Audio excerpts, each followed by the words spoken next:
Temos falado insistentemente, até porque os casos se repetem aqui no Rua Segura, de situações onde as mulheres são vítimas, onde as crianças acabam por sofrer às mãos de violadores, de adultos agressivos.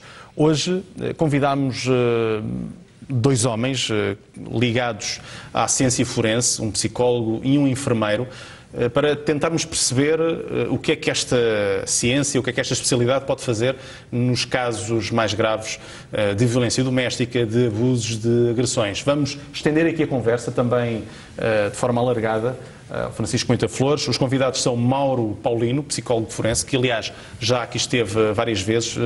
Mauro, muito obrigado pela sua presença uma vez mais. E também Albino Gomes, que é enfermeiro forense. Eu começava por si, porque eventualmente as pessoas não saberão o que é a enfermagem forense e o que é que pode fazer, que utilidade é que pode ter na investigação criminal, por exemplo. O enfermeiro forense é um enfermeiro diferenciado, recebe formação na área das ciências forenses, precisamente para abordagem de vítimas de violência, preservação de vestígios e, acima de tudo, identificação, reconhecimento e encaminhamento deste tipo de vítimas. É uma especialidade da área da enfermagem recente, podemos dizer, de 2007 para cá é que se tem vindo a investir nesta área.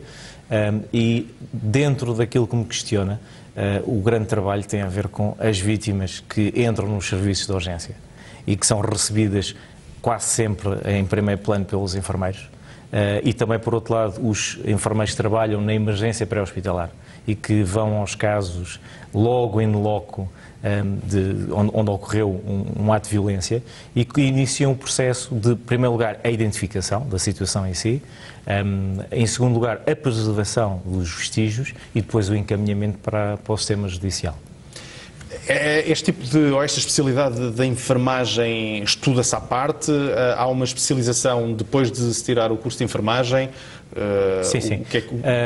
Como é que se evolui para a enfermagem forense? Em primeiro lugar, tem que ser enfermeiro, tem que tirar uma licenciatura, ter pelo menos 3 anos de experiência profissional e depois fazer uma formação específica, que neste momento em Portugal é considerada uma pós-graduação, que aborda todas as temáticas da área forense, mas essencialmente virado para violências domésticas, crimes sexuais e abordagem de vestígios, recolha de vestígios em serviço de urgência e na área do pré-hospitalar.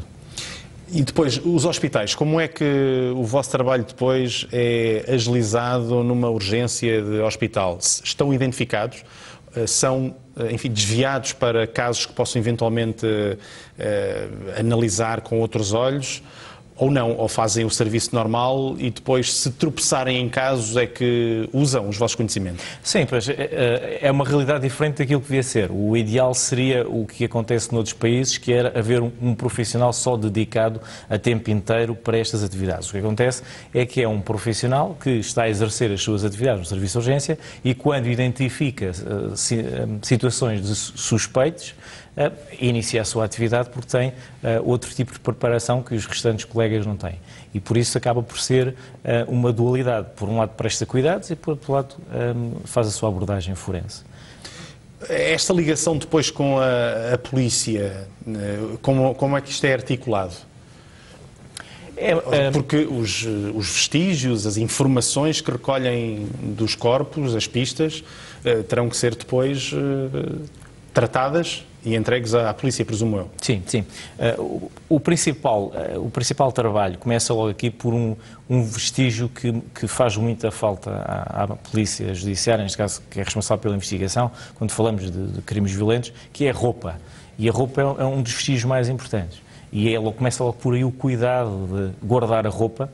Por exemplo, não a guardar em sacos de plástico, sacos de papel, porque o saco de plástico depois não deixa respirar, entre aspas, e pode haver contaminação e destruição da roupa, se ela ainda por cima estiver molhada, e essa roupa depois é guardada. Mas é curioso, nós vemos sempre, bom, vou reportar-me aqui a filmes, porque são as imagens que mais vezes vemos, as pistas a serem colocadas dentro de sacos de plástico. Mas é errado, é isso?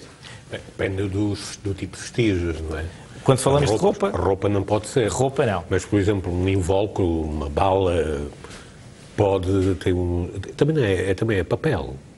Eu só me lembro... Eu só trabalhei com papel. Agora estou a ver que estou a falar de filmes, não é? Mas filmes é um bocado diferente, não é? Não é sempre papel. Porque é ficção e acabamos sempre por perceber que na ficção existe sempre depois um lado muito pouco real na maior parte dos real.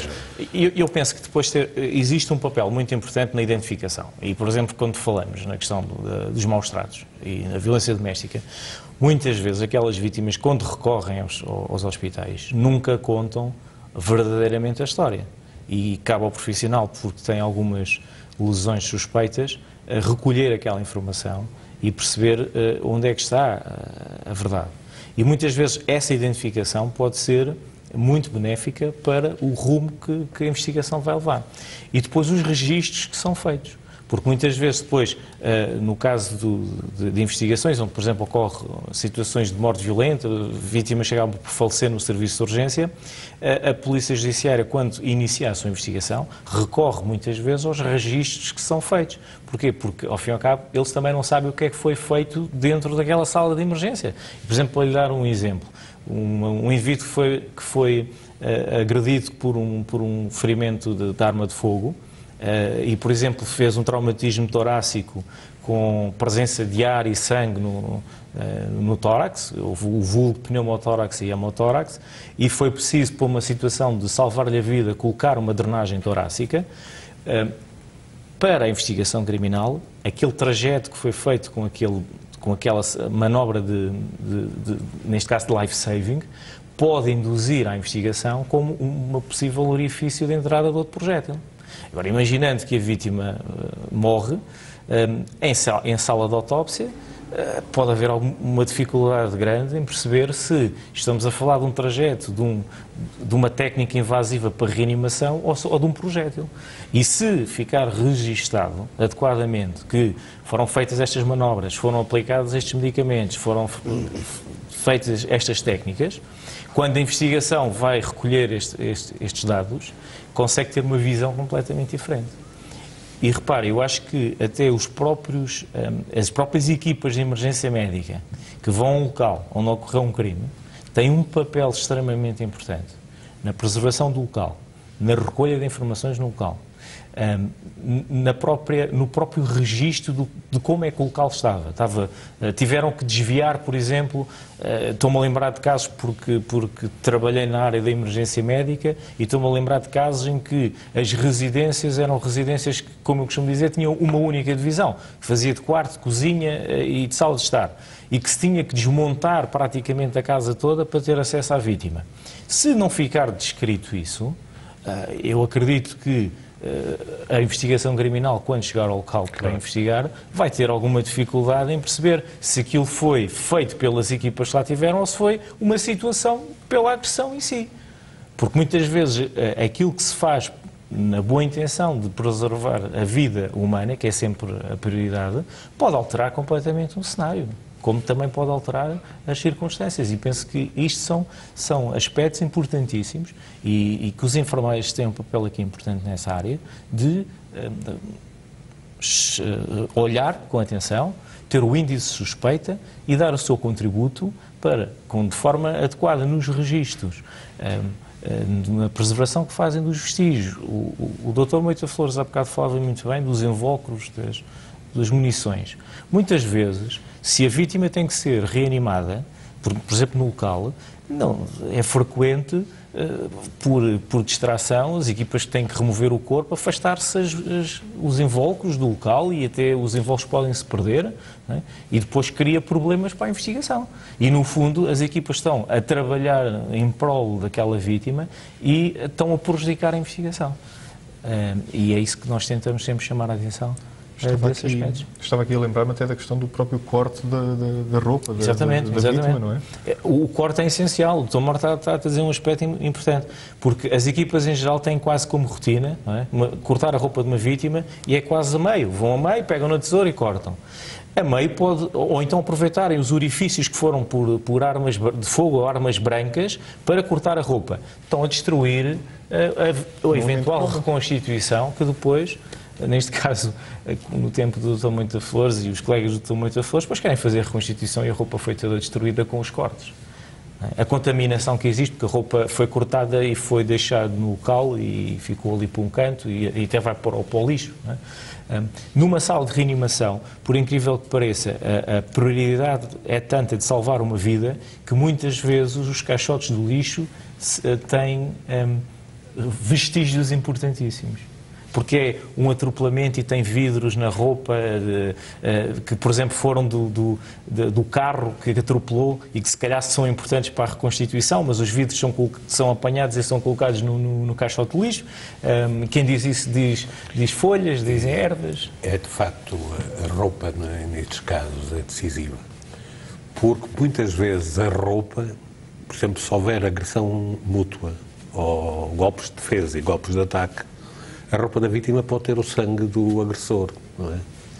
E o exame da roupa é, de facto, um dos elementos mais importantes, nomeadamente os sapatos, são importantíssimos por causa das pegadas, por causa desses vestígios que ficam, às vezes, da roupa do outro agressor, de cabelos do outro agressor, ou, enfim, de elementos, de vestígios de prova que são fundamentais depois para o laboratório de polícia científica examinar e poder estabelecer os nexos de causalidade entre aquilo que é uma vítima e a pessoa que o agrediu, não é? Ou seja, como investigador, tudo aquilo que foi dito aqui faz sentido. Faz, no caso das pessoas estarem vivas, não é? Quer dizer, se estiverem mortas, claro, nada disto faz sentido. Mas no caso de estarem vivas, é claro que a primeira prioridade é salvá-las, não é? E para salvá-las, se for necessário destruir provas, destroem-se provas, mas fazer os possíveis... Mas este cuidado... Mas é possível ambas, não é? Muitas vezes a situação é de tal maneira crítica que as autoridades e os especialistas que entram têm que entrar de uma forma muito evasiva que perturba o local do crime. Estas especialidades permitem que essa perturbação seja feita de uma forma controlada.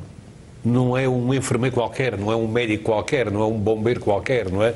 É alguém que tem uma formação prévia na área das ciências forenses que percebe os princípios fundamentais da investigação criminal e funciona naquilo que é uma interdisciplinaridade, digamos assim, de esforços, do sentido, por um lado, de salvar vidas e, por outro lado, de fazer justiça.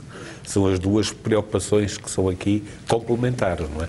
Mas, efetivamente, em casos de vida e morte, não há nunca prioridade à investigação criminal. A primeira prioridade é para salvar a vida e depois se tratará do resto.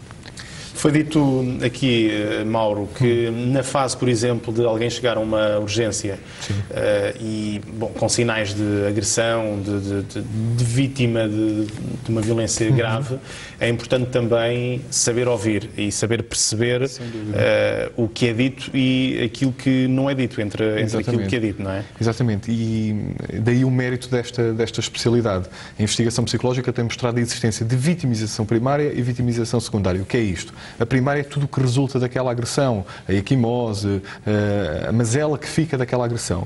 Mas igualmente importante é esta vitimização secundária, isto é, a frieza do sistema muitas vezes em lidar com a vítima e a insensibilidade de quem está no atendimento. E alguém com esta sensibilidade e com esta formação vai permitir que não aconteça esta vitimização secundária, que depois facilita todo o processo. E depois também a questão que referia de perceber as desculpas que muitas vezes são dadas do escorregar na banheira, do armário que a abrir bateu no olho, e que isto ajuda-nos a perceber que lesões são causadas verdadeiramente por uma agressão e não dissimuladas pela vítima.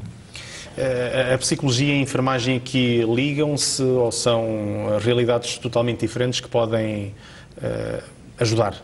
São complementares, diria. Eu acho que o ideal seria os dois estarem juntos.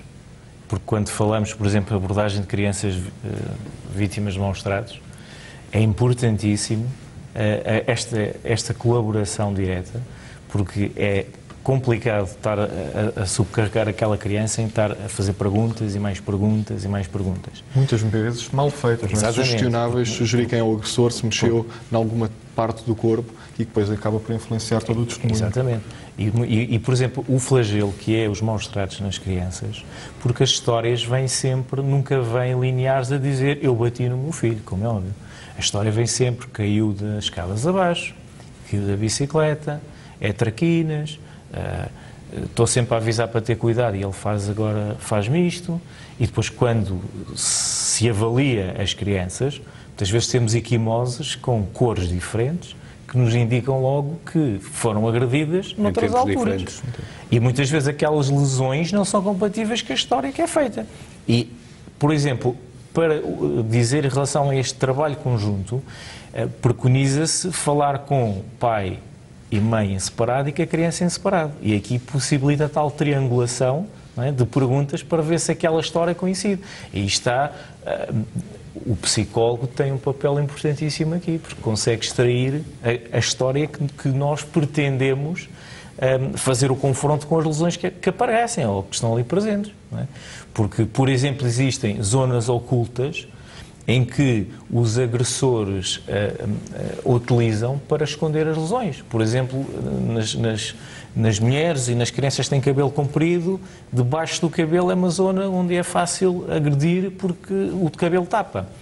A região das axilas, a região inguinal, a planta dos pés, são tudo sítios que não são visíveis à primeira vez, não é? Quando a pessoa vai ao serviço de urgência e que não se depara com essas zonas e que se não forem exploradas... Mas já teve de assistir alguém com lesões com essas características? Sim, sim. Portanto, agressões infligidas com o objetivo de não serem descobertas. Portanto, exatamente. Há uma agressão premeditada aí. Nomeadamente, por exemplo, com crianças, pontas de cigarros que são apagadas na planta dos pés e que muitas vezes, quando se questiona de onde é que vem aquela lesão, é dito que é da meia ou os sapatos que fizeram aquela ferida. Quer dizer, se a pessoa não for atenta, poderá eventualmente aceitar a história. Claro que uma pessoa que tenha outra percepção não vai encaixar essa história, mas há muitas lesões e como o Dr. Mauro dizia muito bem, a maior parte das mulheres, quando recorrem ao serviço de urgência, até são chamadas de as poliqueixosas. Quer isto dizer, queixam-se de tudo.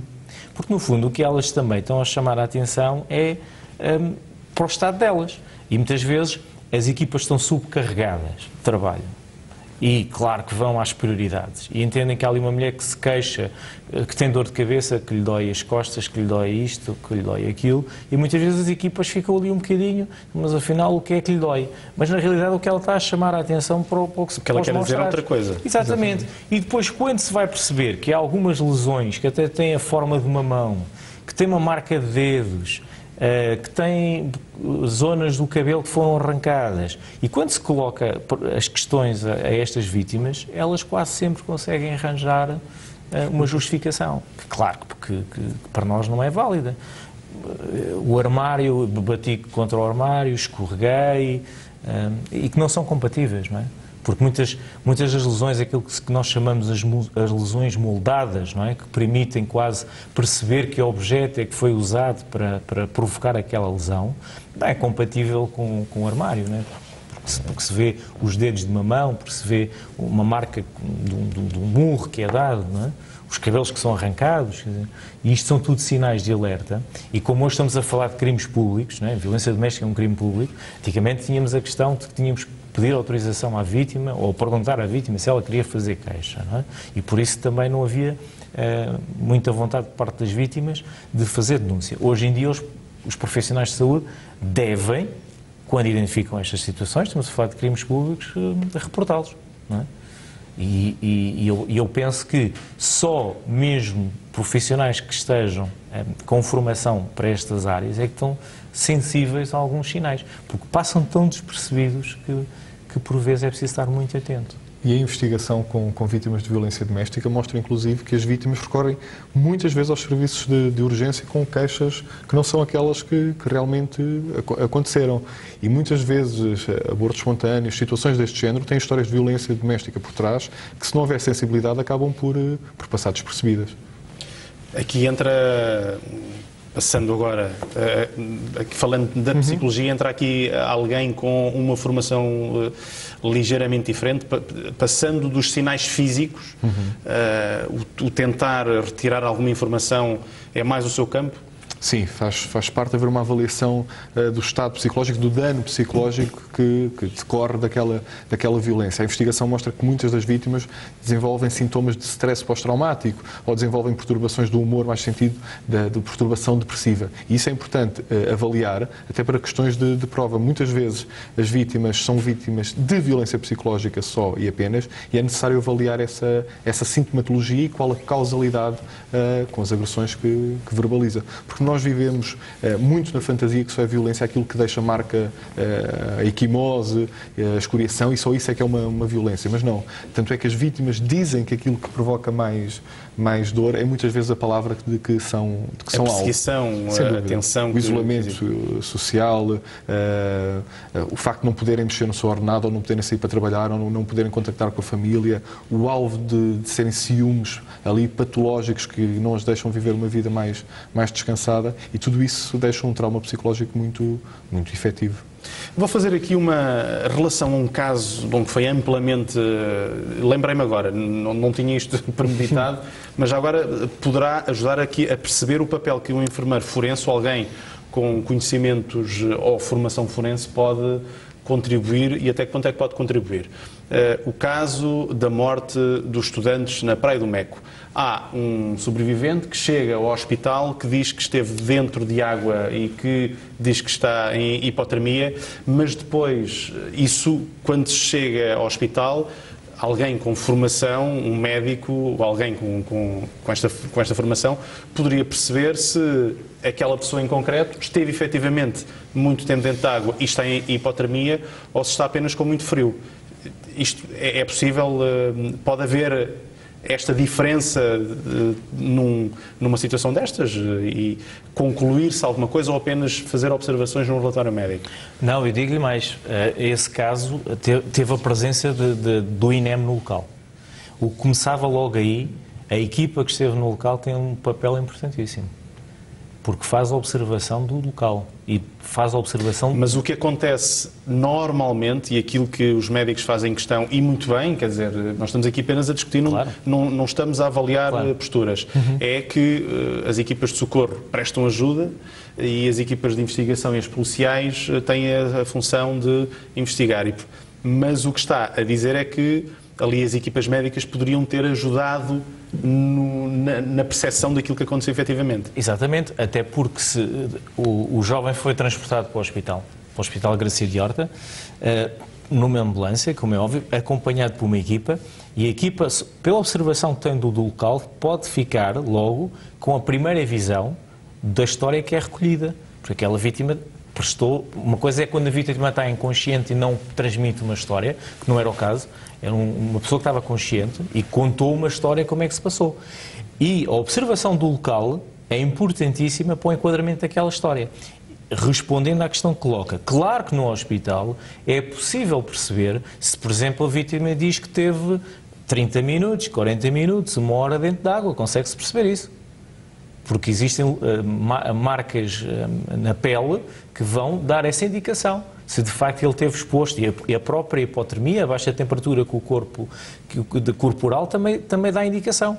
Que exposição é que ele teve? Não é? E, por exemplo, imagino que a equipa de emergência médica diz, efetivamente, naquela praia estava frio. Vai arrefecer, o que quer dizer que aí já torna difícil eu dizer se ele teve, de facto, meia hora, teve uma hora dentro d'água. Porque ele podia ter estado 15 minutos dentro de água, depois saiu, estava o ambiente muito frio e ele arrefeceu mais e baixou-lhe a temperatura. Agora, há uma questão, por exemplo, a planta dos pés e as mãos deixam marcas que são que podem nos dar a indicação efetiva de quanto tempo. Vou ter de interrompê-lo, mas antes trouxe-me um livro que publica, aliás, 2, sobre a enfermagem forense, que está agora a ser publicado. É um auxiliar importante para perceber, no fundo, esta especialidade e enquadrá-la naquilo que é hoje e este tema que tivemos aqui a desenvolver. Eu agradeço aos dois terem vindo hoje ao Rua Segura. Francisco, digo-lhe o mesmo, muito obrigado por terem aqui estado. Nós vamos ter de terminar, mas aproveito para dizer que vos vou convidar um dia destes novamente, porque é um tema interessante e que vamos colá-lo à atualidade assim que for possível. Muito obrigado novamente. Obrigado. E assim que nos acompanha atento, digo-lhe que terminamos, mas voltamos amanhã. Uma boa noite, não perca já a seguir a Notícias CN.